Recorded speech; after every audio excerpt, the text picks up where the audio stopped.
আসসালামু আলাইকুম ভাই ও বোনেরা। আজকে আমরা অন্যরকম একটা রান্না করে দেখাবো। মুরগির মাংস দিয়ে পাতাকপি দিয়ে। প্রথমে আমি মুরগির মাংসগুলো কেটে ধুয়ে পরিষ্কার করে নিয়েছি, পেঁয়াজ কাঁচামরিচ কেটে নিয়েছি, পাতাকপি কেটে নিয়েছি।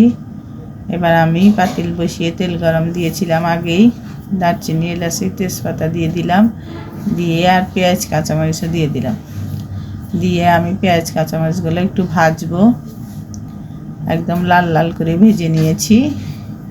এবার আমি আদা রসুন দেব, রসুন বাটা দিলাম, আদা বাটা দিলাম, দিয়ে আদা রসুনগুলো ভালো মতন তেলের সাথে ভেজে নেব।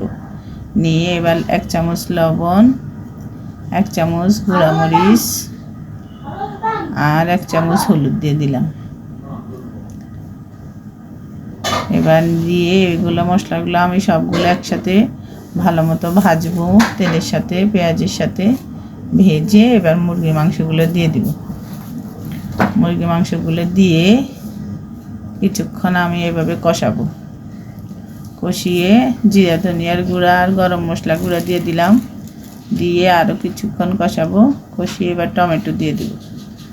2টা টমেটো একদম পাতলা পাতলা করে কেটে দিয়েছি, ভালো মতন যেন মজে যায় তাড়াতাড়ি, একদম মজে একদম মুরগির সাথে মিলে যাবে, এই জন্যই একদম পাতলা পাতলা করে দিয়েছি।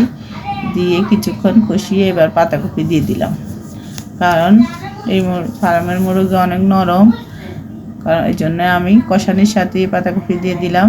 দিয়ে এবার একটু পানি দিয়ে দেব।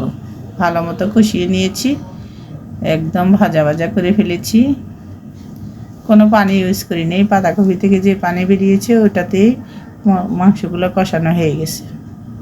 এবার আমি অল্প একটু ঝোল দিয়ে আরও কিছুক্ষণ রান্না করে নিয়েছি। নিয়ে এবার নামিয়ে নেব। অসাধারণ একটি রান্না, আপনারা খেয়ে খুব মজা পাবেন। একবার হলেও ট্রাই করবেন। আর যদি ভালো হয়, আমাদের রেসিপিটা যদি ভালো লাগে আপনারা লাইক করে দিবেন, কমেন্ট করে দিবেন, শেয়ার করে দিবেন আর ফেসবুকে ফলো করে দিবেন। আল্লাহ হাফেজ।